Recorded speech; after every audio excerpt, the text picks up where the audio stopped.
Our next stop in this statewide search for experts is the St. Johns River. Scott Wilson and I are going to introduce you to Mark Roberts. He is a lifelong resident hunter and fisherman of the St. Johns area. He is also the tournament director for the Xtreme series in bass fishing. Besides being an expert on our waters, he is involved in the Road Heavers Boys Ranch, which is an organization for orphan and troubled boys. He is just an all-around great guy. Mark, I appreciate you taking the time to sit down and speak with us. Your reputation precedes you about your outdoorsmanship, your bass fishing, and also your benevolence and community service up in this part of Florida to youth fishing, and also especially to the Road Heavers Boys Ranch. And it's a pleasure to talk to you. And I'd just like to ask you, first of all, about your bass fishing and how long you've been bass fishing and where your experience lies. Well, I've lived northeast Florida all my life. And as far as tournament fishing, I've only been tournament fishing about 11 years, okay. I guess, 12 years. But I've fished the St. Johns River and Lake George and everywhere in northeast Florida, offshore, inshore, for all my life. Mm-hmm. Hunted and fished, wow. You know, this area for all my life. And what we've seen with the water quality in the last 6-7 years is terrible. It's terrible. And now the St. Johns River is basically devoid of vegetation from Astor north. So what's that done to the quality and the average size of the fish that you've experienced? Okay. The double-digit fish that the St. Johns River was known for aren't there. They're just not there, and they're not there because of what they have to do to eat. You know, that big female is a lazy animal. Right. She's made to lay in one spot and wait for lay in the grass, wait for a shiner to come by, right. Suck it down, and then lay there some more. Okay. And that's how she gets fat. Right. It seems that I remember that last year, I think it was you, I'm not certain, that posted a couple of videos of the manatees eating the moss from the cypress trees, and also were actually climbing onto the banks and eating terrestrial vegetation. I've seen them eat Bermuda. and grass straight out of people's yards. That's because you attribute to the fact that they don't have the proper amounts of food, of submerged aquatic vegetation to eat in the lake. They don't. Because the manatees don't have enough to eat for themselves. They rely on that vegetation more so than the fish do. They have to eat that submerged aquatic vegetation. Right. Yeah. They have to. Mark, we saw on the news in different parts of Florida last year where of all the waterways in Florida, that the St. Johns River had the very first algal bloom, and the pictures that I saw that were sent to me were pretty horrific. Can you tell me a little bit about your history and experience with the algal blooms on St. Johns? Last year was the worst early. It was bad. It was bad. Okay. But it was the earliest we'd ever seen it, and it was more concentrated in the Lake George. Lake George, Willatka, up to just north of Palatka, and then it kind of dissipated up there. Do you feel like the loss of aquatic filters, the natural and also the invasive aquatic vegetations, is contributing to the algal blooms not being able to filter the water? Well, yeah, there is no filter. I mean, there's no filters in the St. Johns River north of Astor, okay, to filter it out. There's nothing. Once you get to the south end of Lake George, there are no more filters. And what was there last year is gone this year. Okay. Everything's gone. That river's in the worst shape it's ever been. We've heard from several people that Lake George is essentially a desert right now. It is. Okay. It's essentially a desert. And even the lakes that fed it, Dexter and Woodruff, there's nothing there. Oh my goodness! So somebody especially put up photos before and after 10-year photos about 2 months ago on one of the social media sites and to see what happened to Woodruff. I mean, that was, It's, you know, it's it was terrible. I mean, the vegetation was devoid of vegetation where it had miles and miles of thick vegetation.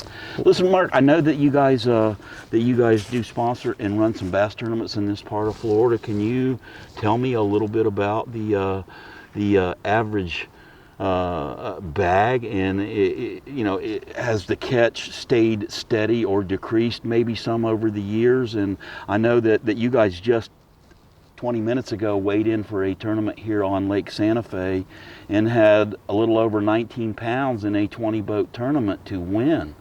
And I want to let you know that I was down on Lake Kissimmee for this entire week for the Bass Open, and there was only 3 bags caught all week that exceeded the bag that came out of Santa Fe, where they do not spray. Santa Fe is a beautiful lake. It's clear, it's full of vegetation. There's basically every vegetation. But yeah, there was a 19-pound bag. Second was 16 pounds. With big fish was almost 9 pounds, I believe.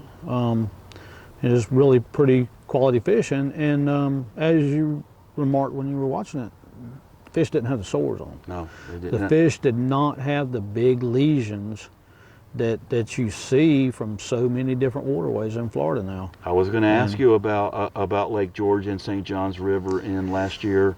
There was mullet in one of the spring runs that were just covered in this weird looking stuff. Covered in some kind of something. Seen a lot of fish with these open bacterial flesh-eating like sores on them.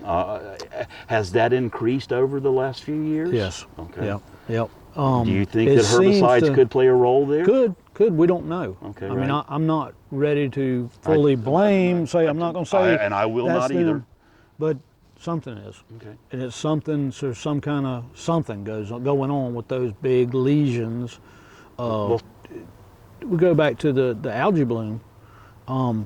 There, the FWC, the River Keeper, the different entities, they're so quick to blame septic tanks. Okay. Right. Septic tanks. It's the sugarcane fields. They're dumping phosphorus in the water. They're dumping excess nutrients in the water. Well, oftentimes farmers will allow a field to grow up and then till the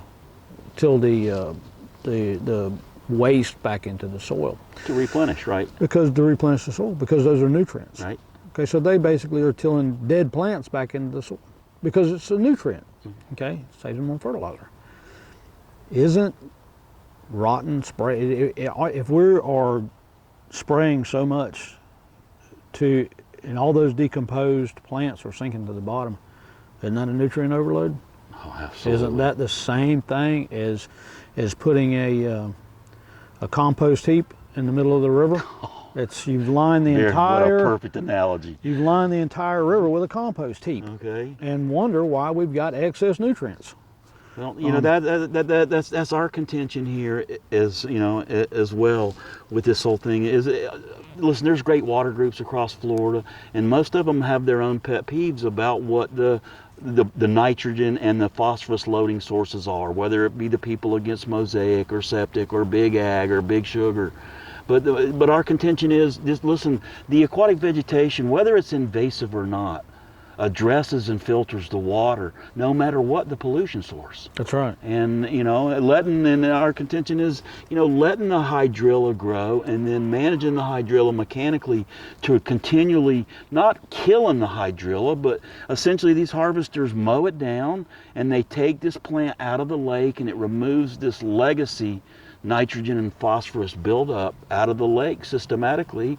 And I think within a period of a few years, we could see dramatic differences where we allowed hydrilla and some of these other aquatics to grow instead of spraying. Last question I'd like to ask you, sir, is look, I think you probably already realize, but the FWC and people in government much higher than even the commissioners in the FWC are being exposed and watching every video that we make. Well, we're going to give you the opportunity. Is there something that you would like to say to the FWC in relation to aquatic plant management? The answer to the problem is not not a scorched earth answer. And FWC and their commissioners, that's their answer right now, is scorched earth. If we see a blade of grass in the water, we're going to send 3 spray boats. That's not the answer. That is not the answer. And at some point we need to get to rein government in.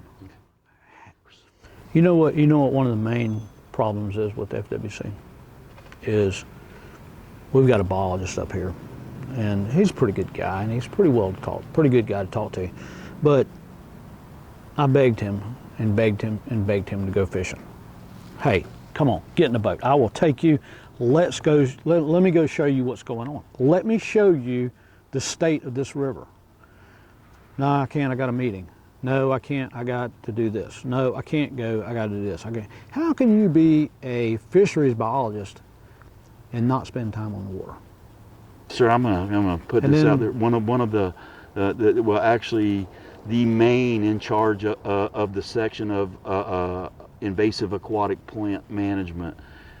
We had a lengthy conversation about a year ago, and he is from the Central Florida area and openly admitted that he had not been on the Kissimmee chain of lakes in over 8 years. That's right. He's making all the decisions.